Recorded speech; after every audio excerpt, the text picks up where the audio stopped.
Raider Nation, what's going on? It's Mitchell Renz, your host of the Raiders Report, and coming up on today's show, we're going to be breaking down the top position battles to watch at Raiders Minicamp, and I'm really excited to be able to break this down. I'm going to be ranking them from 10 all the way down to 1, and I'll tell you this, because you got Pete Carroll, so much competition is going to be going down, and I can't wait to see who's going out there to try to win some jobs and, honestly, try to steal some jobs. So, again, I'm going to go from 10. I'm going to work my way down. I'll kind of illustrate which each battle is. The quarterback 2 battle will be heavily talked about, and it's between Aiden O'Connell and it's between Cam Miller. There is no quarterback 1 debate. It is Geno Smith and Geno Smith only. Aiden is going to have to outshine Cam Miller. I do think that AOC is the better quarterback out of that, but I also know that Cam Miller has been really impressing early this offseason just in terms of his mental side, because a lot of times when you get a rookie, you don't expect that they're going to have the mental side to be ready to go out there and compete right away, but because he's been the quarterback at NDSU for the past 4 seasons and he's been a leader, you could tell that he's a lot more comfortable playing in a pro-style system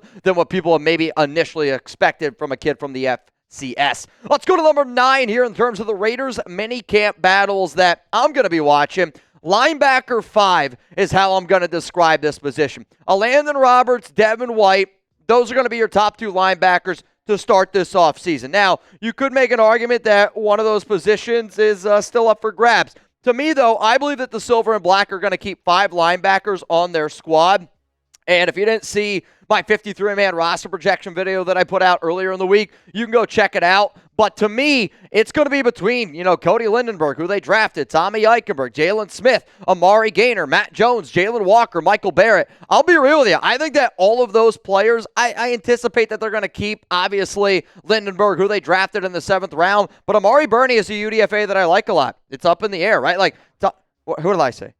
Amari Burney, son of a gun. Amari Gaynor is somebody that you guys know that I like a lot, but not part of this regime. There is going to be a lot of competing going on, and I believe that this is going to be a team that keeps 5 linebackers. So because of that, watch what those bottom of the roster linebackers end up doing. Let's go to number 8 here on our minicamp battles. I'm going to say edge number 4. Max is your number 1. Malcolm is your number 2. Tyree Wilson is your number 3. Who's going to want that 4th spot? Because Patrick Graham and Rob Leonard have already shown you with their time with the Raiders that they can develop defensive linemen. I would say Charles Snowden and Andre Carter is kind of like the front runners for it, but do not sleep on Jahari Harvey. Do not sleep on Jar Joyner as well. No disrespect to Oli over there. He's probably not really in the running to get this spot, but Ja Joyner at UDFA, Jahari Harvey is another one that's been showing out. Ja Joyner, Andre Carter, and Charles Snowden will be competing for the edge 4th spot on that 53-man. Let's go to number 7 here. It's going to be safety number 3. Right now, Isaiah Polamal and Jeremy Chin have separated themselves as the top 2 safeties on this current squad. If the Silver and Black decide to keep only 4 safeties, then that 3rd safety is really going to have to step up. Now, I know that there's a difference between strong safety and free safety, but there's no difference between trust and versatility. And when you see the way that this defense is being used this offseason, that 3rd safety could be used in nickel situations. They're going to be on the field. There's a lot of substitutions going on. So I think between a Lonnie Johnson, somebody along the lines of a Trey Taylor, somebody along the lines of a Thomas Harper, Chris Smith, all of these safeties that I just mentioned right there will be competing for that 3rd spot. And then I would say the loser's going to be getting that 4th spot. If it was up to me, I'm going to keep 5 safeties on this current Raiders team. Let's keep it moving here on today's show. Again, appreciate all of y'all always tuning in. If you're new to the program, I'm always going to ask questions because that's what I like to do. I want to know what y'all have to say about the videos that we're putting out here. So which Raiders position battle excites you the most? Obviously, my answer is going to be coming up here in a little bit, but while you're getting hit with that YouTube ad break, scroll on down and please give me your answer. Let's go to number 6 here, and it's kind of a starting position, the nickel corner. I think going into this offseason, a lot of us were like, all right, when are we going to sign a nickel? When are we going to get a nickel? It's going to be Darnay Holmes. Is it only Darnay Holmes? I actually think that Darnay Holmes is battling for that nickel spot with not only the corners that you're seeing right now up on screen, but as I just mentioned, also a lot of those safeties kind of tied in. I think Darnay's competing with Thomas Harper. I think he's competing with somebody along the lines of Lonnie Johnson Jr. I think Trey Taylor could be in the mix there. You could also see some of those UDFAs. Maybe a Mello Dotson gets a shot. Hell, what happens if out of the corners that are competing for the top corner spots, what if the Raiders go, I want Jacorian Bennett to play nickel. I want Eric Stokes to play nickel. I want somebody along the lines of Darian Porter to play nickel, DeCamerion Richardson. I don't think that those things are going to happen, but because there are so many unknowns in that secondary, there's going to be a lot of competing going on. And you know what? We haven't even gotten to the top 5 yet. I got my top 5 position battles to watch at Raiders Minicamp coming up here in just a moment. Before I get into that, though, huge shout out to our sponsor,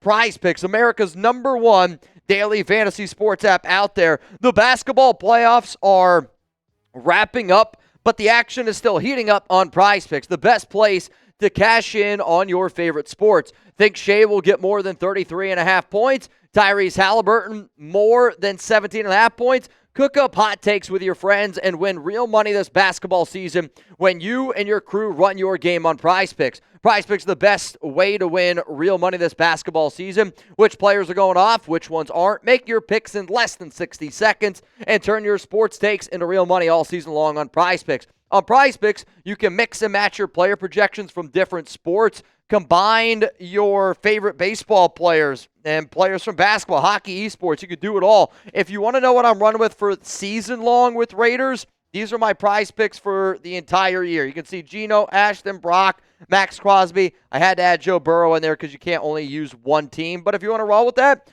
roll with that. You could also put that probably with some of the NBA games that you got going down. PrizePicks.com/CLNS. Make sure that you use code CLNS. PrizePicks offers Venmo, Apple Pay, MasterCard, and more for quick and easy deposits into your account this sports season. Download the app today. Use code CLNS. Get $50 instantly after you play your first $5 lineup. PrizePicks. Run your game. And again, really looking forward to basketball. I love being able to watch the games. Heck, I was watching a game the other day with my dad, and I know a bunch of y'all are Dodgers fans, so it was good to see the Mets beat up on the Dodgers, and I was able to add a little bit of money to my pocket. Let's go to number 5 here. It's going to be the third defensive tackle position, and Adam Butler and Christian Wilkins are clearly your top 2 defensive tackles. Now, what's really going to be interesting to watch, and I could have broken it down of your typical 3-tech and then your nose tackle is what I could have done, but I'm going to look at it more just from a surface level of guys that I trust at DT, because Wilkins and Butler will be the top 2. Now, Tonka Hemingway, Lecky Fotu, J.J. Pegues, Jonah Lalu, I would say are all competing for that third defensive tackle spot, because if the Raiders do truly run with this 5 defensive line set, which they've been working with, they worked with it last year with PG. They're already running with it a little bit here. And I think it's to try to get Malcolm, Max, Tyree, and then 2 defensive tackles on the field. It's also meant to get, Malcolm, Max, 3 defensive tackles on the field. So that third DT is going to be used a lot, and there's going to be an opportunity for somebody that might not be considered a starter, but you could look at them at like a really good basketball team and go, that 6 man's important. That's what that third defensive tackle is going to be on our squad. Let's go to number 4 here. It's going to be wide receiver 2/wide receiver 3. And I do believe that Jack Besh is the wide receiver 2 here for the Silver and Black, and Trey Tucker is the number 3. If you want to dispute that with me, that's fine. Maybe Trey does surpass Besh. I don't know if it's going to happen. But what I do think is going to happen then is there's that new battle of wide receiver 3, because this is going to be a spot where, yes, Trey Tucker, I think a lot of people expect is going to be that guy, but Tommy Mellott, Dante Thornton Jr., you can't sleep on those 2 dudes, and they've been looking really good in camp thus far. Watch out for those 2 guys to compete it out with Trey Tucker. A lot of good talent here on this squad. Number 3, I'm going to say linebacker number 2, and I know that Devin White was signed, and Spytek has used terms of resurgence for him. I believe that Landon Roberts is the only linebacker that you can consider a no-doubt starter right now for this regime. And I think that, it could be Amari Gaynor. I think it could be Tommy Eichenberg. I think it could be Cody Lindenberg. And Devin White are all going to be battling it out for that second linebacker spot. And essentially that second linebacker who's going to be next to Roberts. If it was up to me, I would actually say that I think Eichenberg or Gaynor would actually be a better fit next to Roberts than somebody along the lines of a Devin White, who's just a really good athlete, and you can really pin your ears back. If it's third down, sure, let White cook. Let him be an athlete. But to me, that second linebacker spot, it's between Gaynor, Eichenberg, Lindenberg, and Devin White. Jalen Smith might have to work for it, but he did look pretty good in the OTAs. Before we get into our top 2 roster battles to keep an eye on during minicamp, we got a Raiders Report Fantasy Football League 12-team. We're giving away 2 spots in June. Whoever bangs the most this month, you're going to be in. If you want to get a chance to also compete, $5 super thanks or a $5 super chat during live. We're going to announce a winner on June 30th. Good luck to everybody that tries to get in. Coming in here at number 2, it's going to be the starting left guard. And when you listen to reports, it sounds like right now it's Colton Miller, JPJ, Alex Kappa, and then DJ Glaze. Those guys are kind of not locked in, but the expected starters. Left guard's up in the air. Dylan Parham and Jordan Meredith is going to be one of the most fun battles that you can watch. Sure, there's a lot of other battles that are going down on the offensive line, and I wouldn't be surprised if the Raiders had hopes of maybe one of these young rookies could step up as well. But Dylan Parham and Jordan Meredith are right now your offensive 5 and offensive 6, and they're competing for a starting spot. And anytime you're talking about the trenches, especially when you draft a running back at number 6 overall, especially when you're dealing with a GM like John Spytek, that spot between JPJ and Colt Miller is monumental, I think, for both of those players, because you're going to set yourself up pretty well in the future. But to me, there's no doubt the number one battle that I can't wait to watch, it's the cornerback room. Because going into this offseason, I really thought that Jacorian Bennett, no doubt, was going to be cornerback 1, and Eric Stokes and Darian Porter were going to compete for cornerback 2. It's not the case. Now, Bennett's still healing up from an injury that he suffered last season, and Stokes and Porter have been predominantly working with the number 1s.